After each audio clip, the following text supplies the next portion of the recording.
Hello. We're back again for another episode. It's NFL talk of elite wages, and another week in the books. NFL Week 5 completed. For me personally, it wasn't a very good one. Hopefully, you all had a good week last week. Another losing week. I'm not too down about it. I feel like we were literally inches from a very, very big winning weekend. And like I said last week, there are some things you just can't predict. I feel like my reads, they've all been in the vicinity of winning. I'm going to do my best, next week as I do every week. But I'm going to do my Week 5 recap now. And then you can see for yourself how close I actually came to a big winning week this week. So Thursday Night Football, Bucks +3 was a loss. Starting the week off with a loss is always hard, but I'm not mad about losing that one. Had multiple opportunities to win that game outright, and also an opportunity to cover. They led by 3 points with 74 seconds left in the game, and then the Falcons kicked a field goal to force overtime. Then Falcons won the toss. Cousins threw up a jump ball for Hodge, and then he broke 3 tackles, scored a 45-yard touchdown. The Bucks didn't get a chance to score any points in overtime.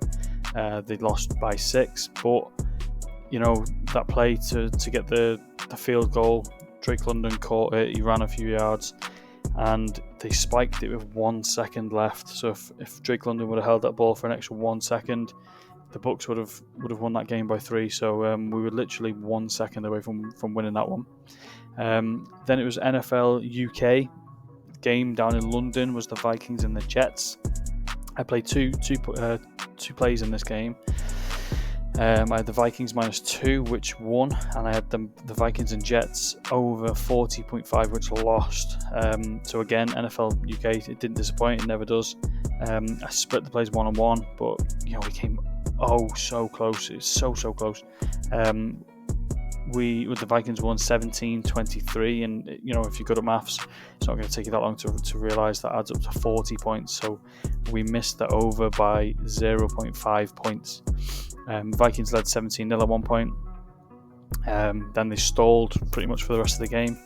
They allowed the Jets back into the game, which was a good thing for the over. But a poor display from Aaron Rodgers, who threw 3 interceptions. And ultimately the Vikings took the victory in London, so we cashed the -2.5. But again, we lost the over 40.5 by half a point. So the first two losses of the week, half a point and 1 second. That's how close we were to a winning start. The next play I had a good NFL Sunday. I think I went 4-2. So we had the Commanders -3, which cashed very, very easily. It was a very straightforward game. And honestly, it was how I predicted it to be in last week's episode. If you go back, you can take a listen. And exactly how I predicted it. Commanders cruised. They won 34-13. The biggest lead of the game was 34-6. So a 28-point lead at one point. Watson, he just looked terrible. There was a clip going around where it showed Watson walking off the field while they were just about to go for it on 4th down. 320 scrimmage yards from Daniels. He's obviously continuing to be a dominant force in this league. In my opinion, he's looking like a Rookie of the Year candidate. So a sweat-free winner there from Daniels and the Commanders. The next one, this game had me up and down in emotions all day. So the Ravens -2.5 and the Ravens over 163.5 rushing yards. Both of those won. There isn't much to say about this game, but it was absolutely amazing. Again, the emotions up and down all game, and what an end! It was back and forth all game long. Bengals, I think, led for most of the game, and it got into the 4th quarter, and I kind of chalked this up as a loss on both of these plays in that 4th quarter. We got very lucky to get into overtime. Lamar Jackson was moving the Ravens down the field. The emotions are getting higher, thinking we're going to kick the field goal for the win, and then he fumbled. Bengals got the ball back in field goal range, and then they missed. And then next, it was all Derrick Henry then. Handoff to Derrick Henry, 51-yard rush, and that cashed the over 163.5 rushing yard bet. And then, that set up a walk-off field goal to cash the minus 2.5 as well. So it was a double cash, a double bang. We love you, Derrick Henry. So there's just another 2 winners there. And then we had the next play. I was actually really disappointed on this one. So the Seahawks team total over 23.5. The game started off on its head. That late slate from last Sunday, it had 4 defensive touchdowns, I believe, and 2 of those were 100 yards or over. So one of those was in this game. So the Giants fumbled on the goal line. Jenkins returned it for a 101-yard touchdown. After that, they kicked 2 field goals, and the Seahawks, they just couldn't get their offense going. The Giants have done a really good job of holding teams to around 20 points. A few flags took away some big plays. They went for it on 4th down on their own 35-yard line. And then Geno took a sack, so obviously Giants getting the ball in their own territory, in the Seahawks territory. Seahawks did score a touchdown late, which gave us a little bit of hope. But obviously that continued their 100% streak of scoring 20 or more points, but ultimately left it too late to score points in this game. They missed a field goal with 1 minute left to force overtime, and that was blocked for a return touchdown for New York. So if that kick would have gone a couple of inches higher, we would have had a potential cash in overtime. So again, we got a couple of inches in the Seahawks game. We missed by half a point in the Vikings game, and then we've got 1 second in the Bucs game. So it's literally margins, minimal, millimeters, whatever you want to call it, agonizing. And then Monday Night Football, that was chalked. I think that was no joy in those. I was actually up 1.65 units headed into Monday Night Football. I posted Saints +5 earlier in the week, and I really liked the stats back in. The Saints first quarter team total over 0.5 as well, so I made that an ad, but ultimately lost both of these. Carr threw a pick on the Kansas 22-yard line, which that they were in field goal range. That blew our chance at the first quarter bet, and the Saints, they just couldn't keep up with the Chiefs' offense. I think we've just got to come to terms with the fact now that despite being very, very mediocre at the start of the year, the Chiefs are actually going to keep winning games, and that they're probably going to win the Super Bowl. So I'm going to avoid betting against them for now. And so the full card went 4 and 5 for minus 1.35 units, but again, a couple of inches, 1 second, half a point. That's how close we were to a huge day. If those 3 cashed, it would have been big. It would have been up in the 5 units. So like I said, I've had another losing card, but so close to winning big. And I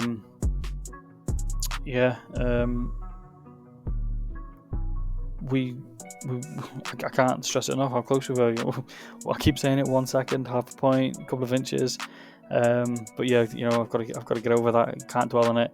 Keep moving forward. So we lost in a variety of different ways, but that's football, and essentially that's why we love it. So we keep coming back to it, keep watching it, and it's all for those little plays. And obviously there were some people that were rooting for that 1 second and that half a point and things like that. They took the under and etc. So it's frustrating to lose, but I'm not mad, and I can't be mad. Losing on these different scenarios, none of those are in my hands and things like that. So on to the next week, and next week starts with Thursday Night Football. That game is the Seahawks and the 49ers. So I've actually got a bit of a different view on this game. So heading into this Thursday night matchup, I've had mixed views on who I wanted to take to win, and who I didn't want to take to win. So both coming off a tough loss. 49ers losing to the Cardinals, Seahawks losing to the Giants. Both teams, they made huge mistakes during their losses.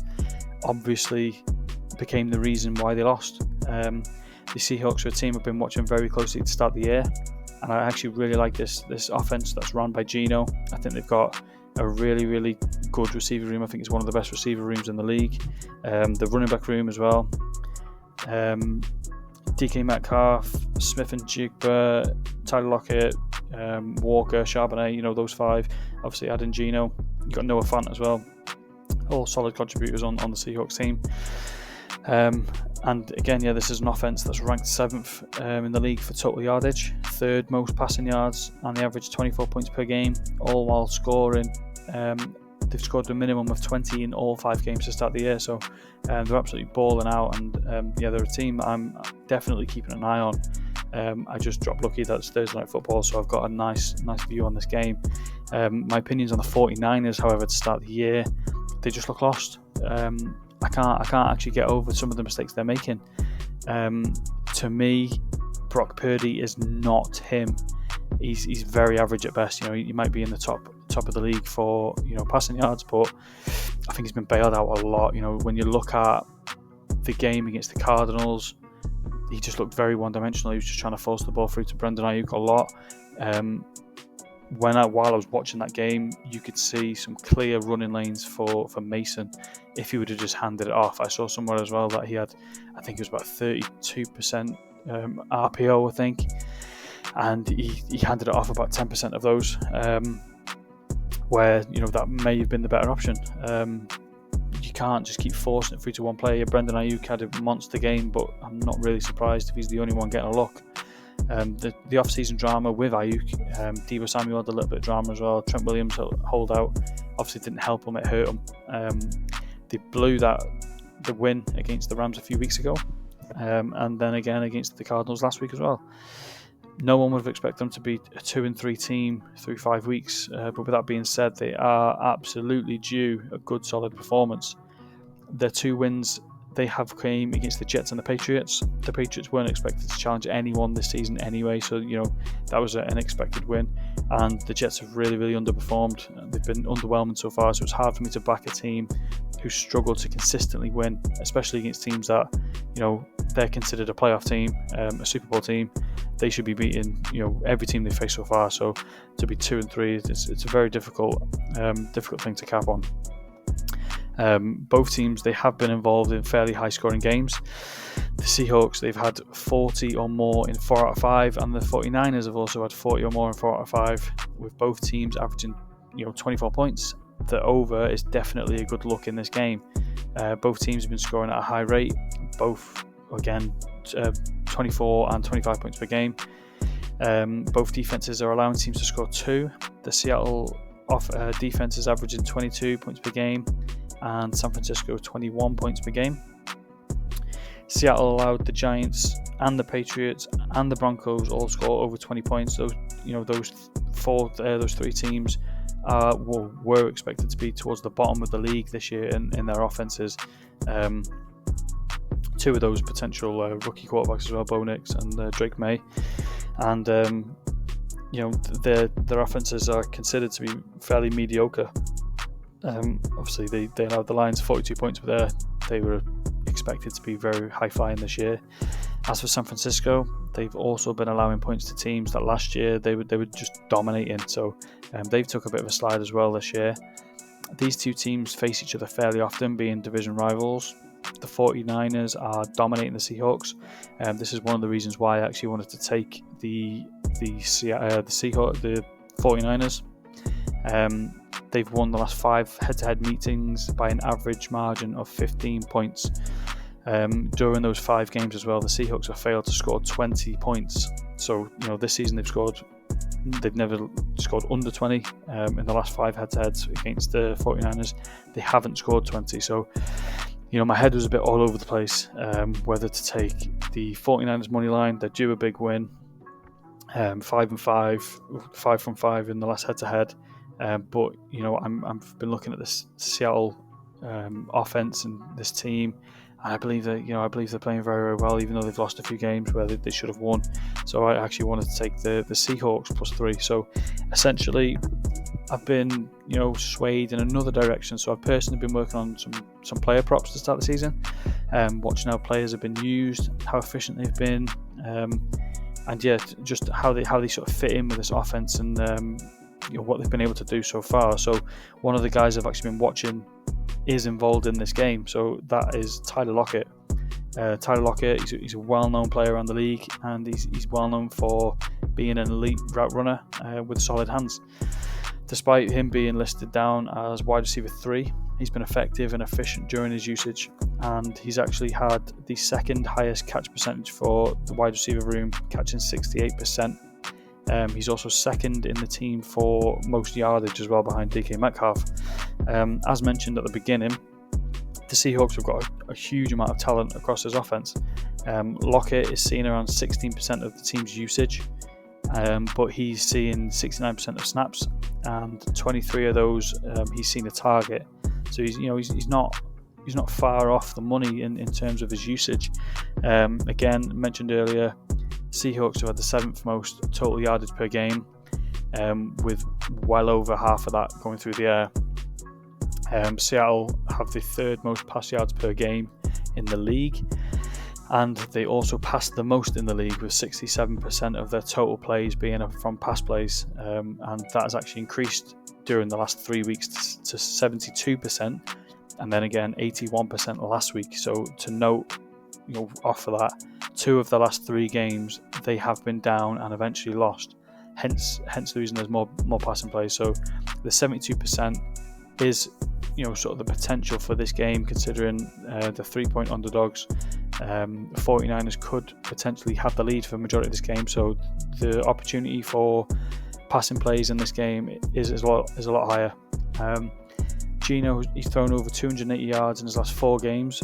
2 of those were losses, 1 was a blowout, and 1 was a 1-score win in overtime. So he's had obviously the length in the game where he's been able to have the ball in his hands. Lockett's receiving yard line for this game is set at 43.5. I really like that number. To start the year, Lockett's averaging 54 yards per game, so there's a nice little window there of about 10 points.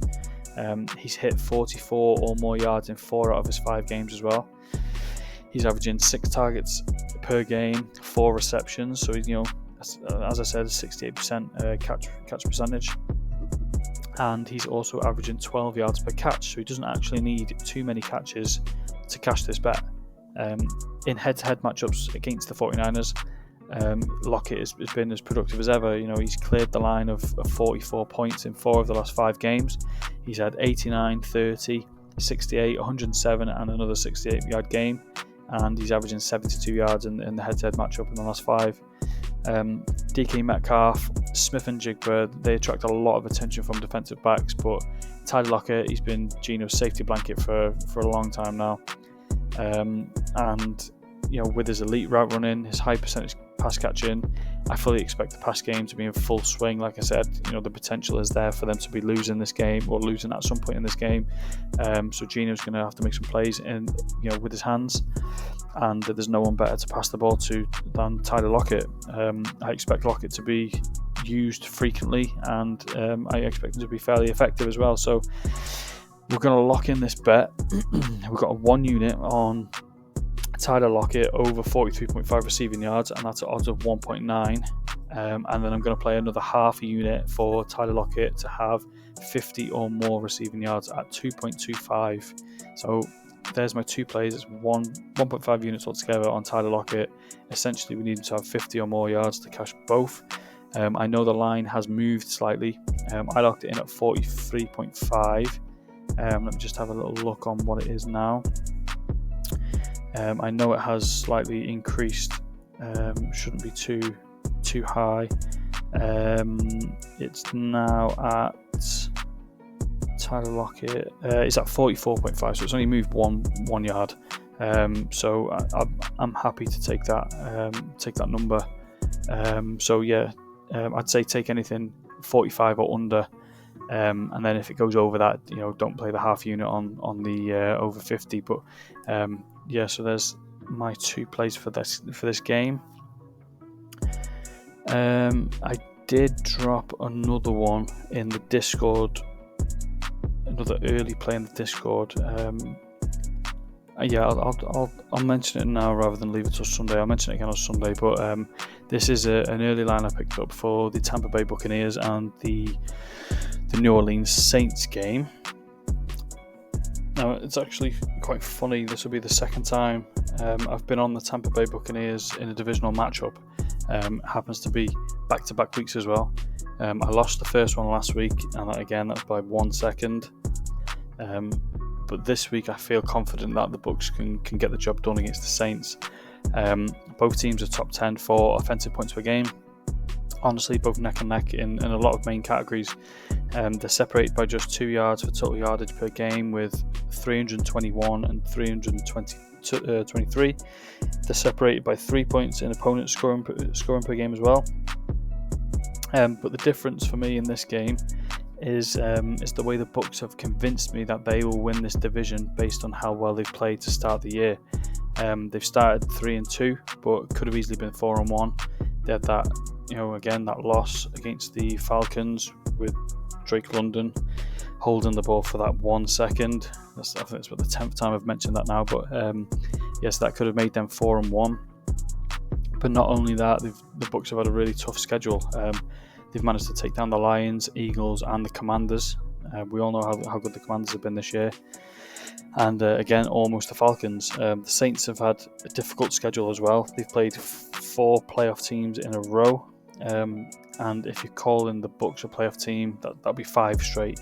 But unlike the Bucs, the Saints weren't able to get the wins. They've actually lost 3 straight. I don't expect that to change here, especially with Derek Carr. He's now expected to miss multiple weeks, including this game. There's a lot of talk around the starting quarterback position. I've heard Taysom Hill, and I've heard Spencer Rattler, which I believe he's got the nod. That would make me like this play even more. I got a really nice line movement on this bet. I locked it in at minus 1.5 for the Bucs. I posted that on the Discord on Monday, I believe. So if you're in the Discord and you jumped on before the line moved to -4, congratulations. If you didn't, let that be a lesson and join. You can't be missing out on these. I'd honestly play this anywhere under a field goal. If you can get it -3, I'd play it. If it's -4, I would leave it. But myself, everyone in the Discord, we managed to get it at -1.5 when the line was, when it just came out. I got some nice CLV on this one. Well, I will get some nice CLV on this one. So again, get in the Discord. If you're not in there, you need to get in there. We post plays like this all the time.